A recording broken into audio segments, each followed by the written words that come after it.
Hi everybody, my name is Justin Barilla. I'm a psychology student, undergraduate level, and I want to make a quick video about the movie It, the second chapter, and I want to highlight the psychological significance of this story and, in a nutshell, what the major themes of this story are, and also how it relates to your life, practically speaking. Okay? So let's take a look at this movie.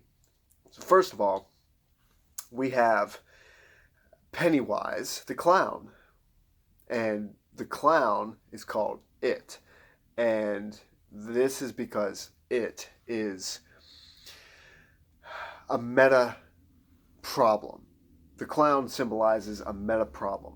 And so every child faces it at some point in their life, which is the meta problem that everybody encounters. And it's called it because this is an object pronoun, it.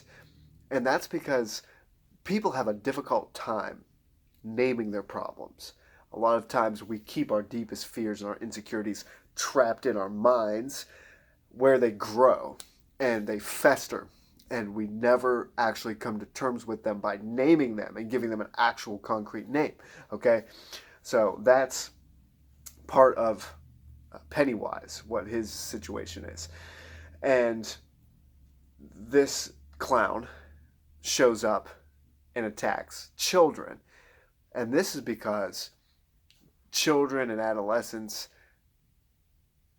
it is at this point in time in their lives that they come to terms with their deepest fears and insecurities.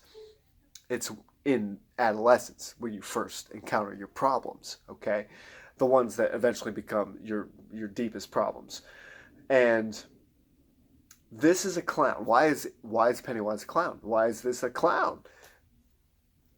The clown is mocking our facade that we use to mask our problems, which is somebody asks you, "Are you okay? You doing okay? How are you?" You're like, "Oh, I'm fine. I'm fine. I'm fine. I'm fine." No, you're not. Okay? So you mask with a smile and with laughter all the problems you have, and the clown is mocking that. And the clown also exists in a circus because we turn to fun, to diversion, to all kinds of different forms of pleasure to run from our problems, and we think that we're avoiding. We think that we're actually getting rid of our problem. If we ignore it, it'll go away. Pennywise is still lurking in the distance all the time, every time that you're at the circus, okay? And that's what that means. And we never fix our problems on the playground. They always lurk in the background. And the background is when you see Pennywise emerging in this movie, okay? And so in the second chapter, the clown attacks a girl with a mark on her face, and the clown tricks her.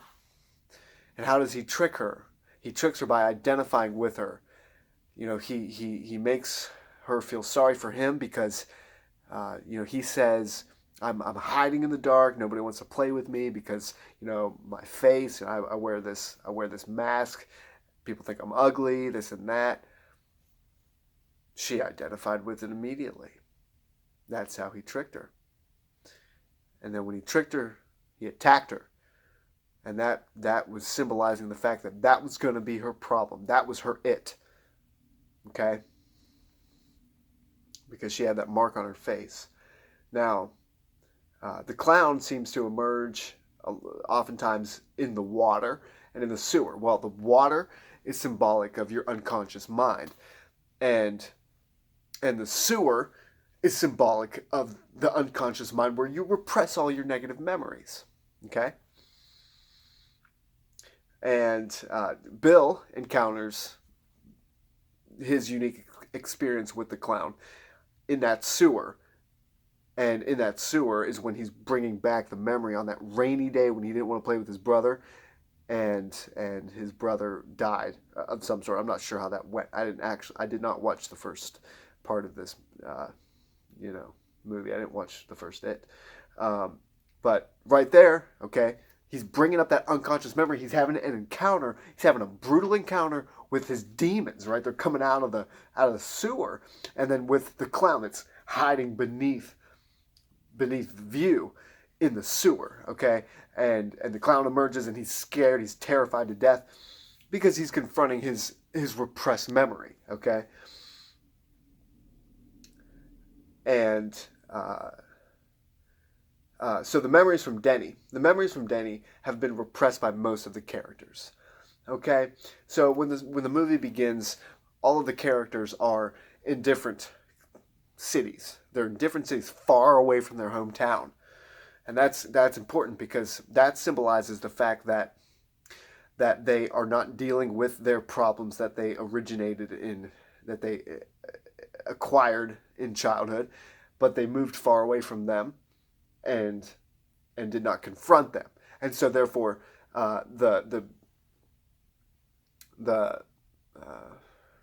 the people, they say that they forget their memories. Like, oh, I know that this town is significant. I know that we had some memories here, but we don't remember what they are. They repressed all the negative memories. That's what happened. Okay, and Mike is the guy who explains that the memories are growing dimmer, that they grow dimmer the further away you move from your hometown. Notice, Mike did not leave Denny. And Mike didn't repress his memories, and so he had a sharper memory about what all happened there in Denny. And he's the one that was in the position to call everyone home because he never left home. And he was very much in tune and aware of what was going on. And notice that 27 years passed, he was the one who was the most calm and relaxed out of everybody because he wasn't repressing all of his memories. It looked to me that he was dealing with a lot of his problems in that hometown as they arose. And it also seemed to me that his confrontation with Pennywise was not quite as dramatic or severe as the others. The others had a long, drawn-out battle with all of their past. But Mike didn't seem to have a super long, drawn-out battle with his past. Okay? And so the problem with repression is that your issues still emerge in adult life. When you repress your issues, they don't disappear. They still have a strong undertone in the background and influence on your life. And this is shown when Beverly is with an abusive partner as an adult. And this follows her past of her having an abusive father. And what she has to do is she has to leave him through confrontation. She leaves him and she goes to battle the root of the issue, going home. Okay? Now, Mike tells them the process they have to go through in order to fight the clown. And he's correct. Okay? He didn't have it nailed, but he was on the right track and he had it correct. He said, we all have to go alone and confront the clown. We have to bring back an artifact from our past. And it just so happens to be a piece, a memory that you're most afraid of something that happened when you were most maximally afraid, okay? And they do this. And this is a lot of what the movie is about. And so they collect their artifacts, they bring them back, and they burn them. And that's what you have to do.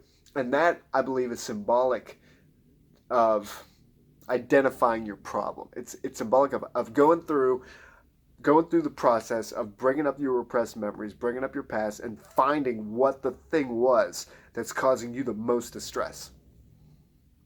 Okay? Now, the clown came back even after they did this, and so Mike was a little bit surprised. He thought that was, they did a ritual. The whole ayahuasca thing, the whole ayahuasca trip or whatever they did, Native American ritual, I'm sorry, I don't know what that was about. I'm not really going to touch on that. But I want to say that the full solution